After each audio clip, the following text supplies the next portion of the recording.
kita ingin bahas pasir silika. Ya. Kok bisa sih barang yang sekarang rasanya oversupply, belum ada harganya, nilainya masih belum begitu berarti, kok bisa tiba-tiba rame muncul suatu cerita ini bakal jadi the next big thing? Di Indonesia mungkin lebih banyak barangnya ya, atau pasir silikanya itu untuk yang mungkin kadarnya agak rendah. Bisa nggak sih nanti ke depannya Indonesia ini nanti jualan pasir silika yang purity setinggi itu untuk solar panel ujung-ujungnya? Oke, berarti kalau ini udah masuk proyek strategis negara, seharusnya ini bisa menjadi suatu proyek yang cukup legit.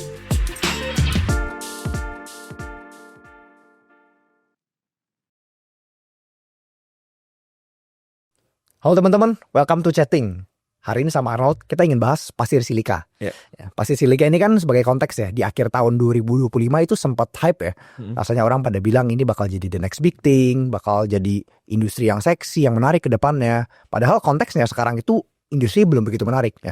Teman-teman pasti nonton videonya sampai habis kalau mau tahu pandangan kita. Di sini sekali lagi ya disclaimer, ini bukan rekomendasi beli atau jual saham. Kita ingin ngobrol santai aja, update tipis-tipis mengenai pasir silika. Dan untuk teman-teman member sebenarnya kita udah sempat bahas di ThinkView ya. Nanti videonya ada di sini. Itu kan kita ada bahas emitennya. Tapi di video YouTube kali ini kita nggak akan bahas emitennya, kita lebih bahas in general aja. Oke. Kita ngomong-ngomong soal pasir silika ya. Ini kan sebenarnya jujur ngomong ya, kondisi sekarang itu barang yang oversupply. Ya kan, kalau kita ngomongin pasir silika, ngobrol sama teman-teman yang sempat main di silikanya, sekarang tuh oversupply banget. Kalau teman-teman penasaran seberapa oversupply, simpelnya tingkat penggunaan pasir silika aja itu banyak kan masih dipakai buat bangunan, construction. Jadi kalau kita lihat kayak semen apa, itu semua dicampur pasir silika biar konsistensinya bagus, dan ujung-ujungnya ya namanya buat semen dicampur semen bisa dibilang dalam tanda kutip hampir nggak ada harganya. Oke. Kok bisa sih barang yang sekarang rasanya oversupply, belum ada harganya, nilainya masih belum begitu berarti, kok bisa tiba-tiba rame muncul suatu cerita ini bakal jadi the next big thing? Mungkin teman-teman yang belum ngikutin penasaran ada apa, Not? Boleh ceritain kali ke teman-teman? Oke, jadi mungkin buat teman-teman yang belum tahu ya, pasir silika ini sebenarnya ada beberapa jenis yang berbeda dari segi kadarnya, dari segi purity-nya. Nah, mungkin kalau tadi yang lu bilang kok itu pasir silika yang sebenarnya purity-nya lebih rendah. Jadi karena pasir silika ini purity-nya rendah, makanya dipakai buat bangunan, karena kan pasti pengotornya banyak segala macam. Nah, ada lagi pasir silika yang mungkin purity-nya lebih tinggi nih dibandingkan untuk yang bangunan. Itu contohnya buat apa? Buat kaca. Karena kan pasti purity-nya lebih tinggi dan dari segi pengotornya pun lebih dikit, karena kan untuk jernih ya, buat untuk kaca gitu. Dan ada lagi sebenarnya teman-teman yang lebih tinggi lagi di atas di atasnya kaca, yaitu pasir silika yang mungkin kadar purity-nya itu 99,9%. Nah, ini untuk apa? Ini untuk solar panel teman-teman ya, untuk energi listrik gitu ujung-ujungnya. Nah, sebenarnya di Indonesia mungkin lebih banyak barangnya ya, atau pasir silikanya itu untuk yang mungkin kadarnya agak rendah gitu. Tapi ada juga sebenarnya yang cukup tinggi. Nah, tapi sebenarnya teman-teman, untuk bisa nggak sih nanti ke depannya Indonesia ini nanti jualan pasir silika yang purity setinggi itu untuk solar panel ujung-ujungnya? Sebenarnya bisa. Kenapa? Karena untuk bisa memproduksi solar panel yang purity tadi 99,9 itu bisa misalkan dari pasir silika yang mungkin purity cuma sekitar 96, nanti diproses lagi pakai mesin, pakai teknologi baru, sehingga nanti ujung-ujungnya purity-nya bisa naik. Di-refine lagi berarti ya? Di-refine lagi kok. Dan sebenarnya apakah worth it untuk mereka refine ya sampai akhirnya purity-nya sampai mentok? Nah, sebenarnya worth it. Kenapa? Karena dari segi harga jual teman-teman itu beda jauh. Jadi pasti ya tadi mungkin lu sempat sharing juga kok ke gua juga soal mengenai ya kalau untuk bahan bangunan dari segi harga jual pasti lebih rendah. Nggak ada nilainya. Nggak ada nilainya ya kan. Dari segi mungkin kalau yang biasa pasir silika dijual ke perusahaan-perusahaan kaca, itu mungkin lebih tinggi lah harga jualnya. Tapi kalau yang buat solar panel itu lebih tinggi lagi kok. Kemarin gue baru cek, itu kalau nggak salah ya per ton mungkin sekitar $100 USD. Per ton ya? Per ton, berarti kan sekitar 1,5 juta gitu ya kurang lebih. Nah, jadi ini sebenarnya cukup tinggi teman-teman dari segi harga jualnya. Dan sebenarnya ini menarik sekali ke depan. Dan ya mungkin kenapa bisa menarik? Karena solar panel ini pemerintah ini ada rencana di mana pemerintah ini akan bangun sekitar 1 juta solar panel ya. Dan ya makanya mungkin ini sedikit nyambung dengan demand pasir silika. Mungkin lu boleh share kok mengenai yang kayak dulu kan sempat lu bingung kan, nih pasir silika oke, barangnya ada segala macam. Cuman takutnya kan lu nggak ada, ini mau dibuat apa gitu kan. Jadi mungkin udah lama juga ya kita ngomongin ini akhir tahun, cuman baru jadi video YouTube sekarang kan. Gue kan dulu mikir, oke, pasir silika, let's say nih memang ini barangnya bagus segala macam, mungkin ceritanya mau diolah segala macam, tapi kan corong buangnya kemana? Itu yang membuat gue dulu kan belum ada conviction ya bahasanya. Gue mikir kayak ini oke, let's say memang ini barang bagus, tapi corong buangnya mau kemana, pasirnya mau diapain. Dan end goal ya kalau kita lihat demand yang besar kayak negara China itu kan mereka solar panel kan banyak ya. Mungkin nanti kita gambarnya bisa tampilin di sini. Solar panel di Cina tuh besar banget. Itu sempat ada satu daerah, saya lupa namanya daerah apa, itu benar solar panel semua lah, udah kayak danau. Nah kalau kita lihat Indonesia yang sekarang itu kan mulai banyak mengadopsi teknologi-teknologi maupun gerakan-gerakan dari Cina. Contoh paling gampang, untuk kita bakar sampah aja itu ngikutin arahnya dari Cina. Dan antara juga kita lihat banyak project-project berhubungan tadi invest dari Cina, tambang kita hilirisasi dari Cina. Jadi memang kalau kita ngeliat ini kiblatnya banyak ngikutin Cina.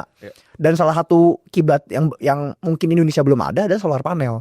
Dari mana kalau kita lihat ini bukan informasi private ya, teman-teman lihat aja di TBS, Adro, Medco, mereka ada joint venture kan mau bangun solar panel ya. By 2028 kalau nggak salah itu ada MOU-nya ekspor listrik ke Singapura dan ya itu menggunakan solar panel. Jadi pada saat itu gue mikir oke, berarti kalau ini udah masuk proyek strategis negara, seharusnya ini bisa menjadi suatu proyek yang cukup legit, seharusnya ya. Karena memang ini udah mau diseriusin, jadi ada corong buangnya nih. End goal-nya beneran ada, solar panel mau diseriusin.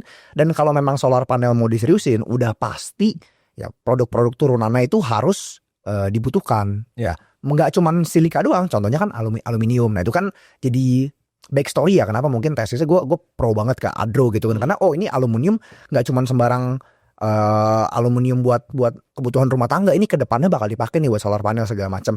Dan untuk kita berpikir suatu tesis yang lebih terstruktur, kalau memang solar panel mau jadi, gue aja percaya aluminium buat solar panel, itu kan yang gue pikirin. Berarti seharusnya pasir silika juga bisa connect nih maksudnya untuk beneran solar panel. Nah itu yang waktu itu gue mikir gitu sih. Jadi memang gue setuju ujung-ujungnya buat solar panel. Tapi kan yang kita belum bisa solve exactly adalah Indonesia nih sekarang kan kadarnya belum begitu bagus. Refiningnya nanti siapa yang punya? Nah ini yang seru kita cek siapa yang bakal dapet. Oke, dan sebenarnya ada hal menarik juga mengenai yang refinery ini kok. Karena kenapa sebenarnya? Karena yang tadi Cina yang lu bahas. Karena kan dulu kan sebenarnya nikel juga sama. Nikel kan sebenarnya Cina yang punya teknologinya lagi dan yang maksudnya mereka yang bisa akhirnya mengembangkan itulah ya. Dan gua rasa nggak mustahil juga buat Cina sebenarnya mendevelop teknologi refinery-nya untuk naikin purity-nya si pasir silika ini, dan gua rasa ke depan memang bisa beneran gitu loh. Dan ya hopefully nanti ke depannya kita tinggal follow aja gimana nanti dari segi pasir silikanya, apakah nanti beneran bisa diproduksi untuk nanti bikin solar panel di Indonesia gitu. Dan ya ini seru sebenarnya. Dan nanti ya misalkan kalau mengenai emitennya ya teman-teman nanti coba cari sendiri lah ya. Kita udah sempat bahas di internal kita sendiri. Dan ya ini salah satu story dan industri yang kita perlu pantau karena mungkin ini bisa jadi the next big thing ke depannya menurut gua. Meskipun memang tentu konteksnya ini masih dalam jangka waktu yang panjang ya. Betul. Karena sekarang aja belum ada yang jalan gitu kan. Betul. Cuman kalau memang ekspor listriknya mau jalan 2028, let's say 2028/2029 ya 2-3 tahun. Ya tambangnya kan kita lihat aja izinnya udah ada yang mulai produksi belum ya kan. Sekarang kan masih banyak tambang tapi mungkin belum produksi. Nah mulai produksi ya kapan, IUP udah beres belum. Dan speaking about pasir silika ya, pasti gue yakin semua teman-teman yang nonton di sini mungkin udah sedikit banyak nonton video ini jadi tahu oke, berarti tujuannya membuat solar panel. Dan untuk solar panel jalan perlu aluminium, pasir silika segala macam. Tapi apalagi what's next yang harus dilakuin untuk value investor gitu, untuk investor yang lihat fenomena ini, gimana caranya kita bisa menilai ini peluang atau bukan. Karena kan yang kita tahu keuangannya belum clear. Betul. And it's very hard for us to quantify kan. Unit economics juga belum clear. Nah sebagai investor lu nanggepin hal ini gimana Lot? Karena lu tahu nih mungkin ke depannya bisa jadi ada sesuatu yang menarik. Tapi kan sekarang belum kelihatan nih. Nah lu sendiri gimana nanggapinnya sebagai investor supaya teman-teman juga bisa tahu bahwa soalnya ketika kita menjadi investor itu nggak hanya mengandalkan data sekarang aja, tapi harus bisa ngeliat ke depan juga. So technically speaking, apalagi yang bakal lu cek lakuin ke depannya? Karena kan belum ada datanya nih, belum kelihatan. Ya mungkin kalau gue akan mencoba untuk mencari tahu seberapa besar potensi market dari pasir silika dan solar panel. Itu satu.